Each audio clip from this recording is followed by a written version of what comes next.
consolidation is underway in India's cement industry.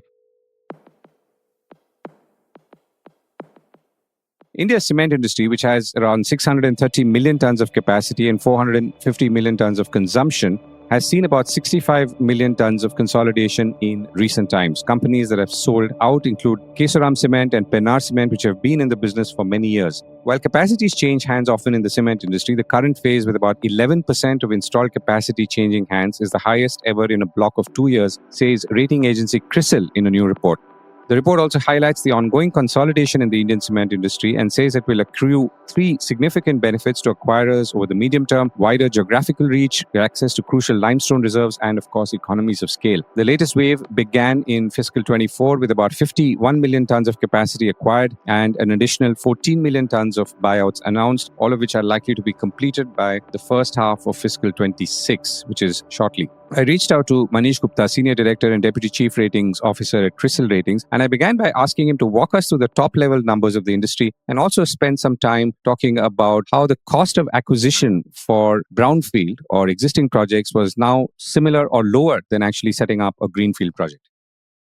Let me start with the demand side. And as you know, cement is a regional play. It's not a pan-India play. So demand also changes from region to region. But if I look at on a pan-India basis, India had a demand of somewhere close to around 450 odd million ton at the end of fiscal 24.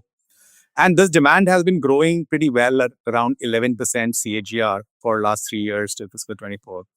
Fiscal 25 was a year of a change or a shift, you can say that, because the demand growth slowed down. Fiscal 25, that is the current year, we are seeing a demand growth of somewhere close to 4.5 to 5.5%. And that's largely to do with the fact that because there were general elections, there was some shortage of labor and a little bit of a slowdown in the infra-linked capex, extended monsoons and all, which saw some kind of a moderation in fiscal 25. In 26, we are expecting around 6 to 7% kind of growth. On a capacity trend, it's also fairly well balanced. We have somewhere close to 630 odd million ton capacity. Over the next 3 years, we are expecting around 130 to 140 million tons. So it's also likely to grow at around 7%. So the demand supply situation is fairly well balanced, if I can say so, for the sector. So you're saying 450 million tons is demand. Obviously, it's scattered. 630 million tons is capacity. So does that mean that many plants are not really working to optimum levels? If I can say that the utilization or operating rates for the cement sector, that has reached around 70%, which was a decadal high in fiscal 24. We expect that with these capacities which are coming up 130 to 140 million ton, the operating rates will be at 68 to 70% over the medium term as well. And this is a fairly optimal rate from an economic standpoint. So there would be some plants certainly which are having challenges, not because of the demand supply situation, but more about their cost structures, their leverage and all that. But on an industry basis, it seems to be fairly well balanced. Right.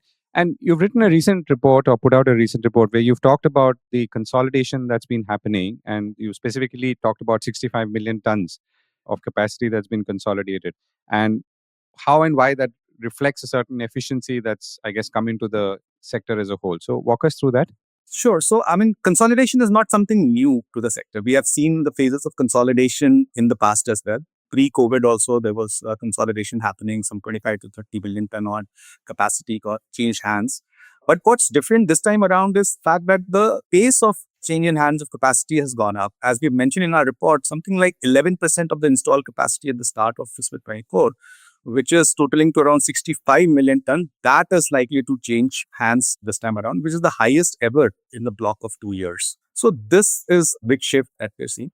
Of course, some of these acquisitions, they are helping improve the efficiency aspect of it. If you look at in cement from a cost perspective, there are two big cost elements which are there. One is related to raw material, which is limestone. And second is with respect to the lead distance to the market they are supplying. So each of them will be somewhere close to 25 to 30% of their total cost. So with these acquisitions, players are able to access limestone at a more economical rates. And also, when we were looking at these acquired companies, we saw that these companies are actually positioned in the same regions where the acquiring companies also have their own capacities as well. So which means that with this acquisition, they are actually trying to reduce the lead distances as well, which will be beneficial from a logistical efficiency standpoint as well. So that, along with the growth and scale in their respective regions, etc., is likely to help in improving the business risk profile for the acquiring companies. And that's what we are pointing out in our report. Right. And I'll come to the acquiree companies in a moment. But one of the things you've pointed out is that the cost of acquisition here per ton is less than what it would cost to set up a greenfield unit of cement per ton again. Is that something that happens often or is it rare? Not often, but what's happening is like somewhere close to around 80% of the capacities being acquired. These are capacities which were under some kind of a distress. So when we looked at the enterprise value per ton for these acquired companies, that is averaging around 6,500 per ton. If I add to it the catch-up capex or the capex that these companies may have to do to ramp up these capacities, that will be around 1,500 odd per ton. And with that, the total cost of acquisitions and getting these companies, these capacities up and running will be around 8,000 odd. And that's exactly the same or more or less matches the same cost if one were to greenfield capacity, which will also be costing around 8,000 odd per ton. So that is what we are saying. And largely it is to do with the fact that most of these acquisitions are for distressed capacities as of now. If I were to expand that question, and is this sort of ratio, if one were to call it, or the difference between, let's say, the greenfield cost versus the cost at which a unit is being sold, in this case cement, but it could be other industries as well. Does that happen usually? It is not a usual trend. So greenfield would always be much less? Usually greenfields will be lesser as compared to acquired assets, but this is a unique trend that we are seeing this time around. And how are you seeing the outlook? I know you said that you're seeing sales pick up again in the coming year from about 4.5 to 5 to about 6 to 7%.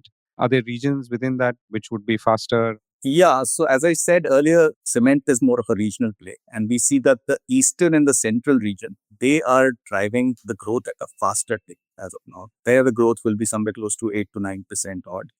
Northern and the southern regions, they are relatively moderate at around 6 to 7%. And western regions would be growing at 5 to 6% as we see it as of now. And what are the sectors that are driving growth faster in the eastern and central versus western and southern?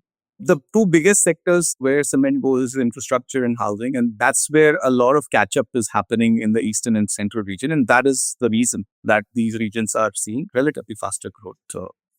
And it's not a new trend. It has been happening over the last few years. And that we expect is likely to continue. Manish, thank you so much for joining me. Thanks, Govind.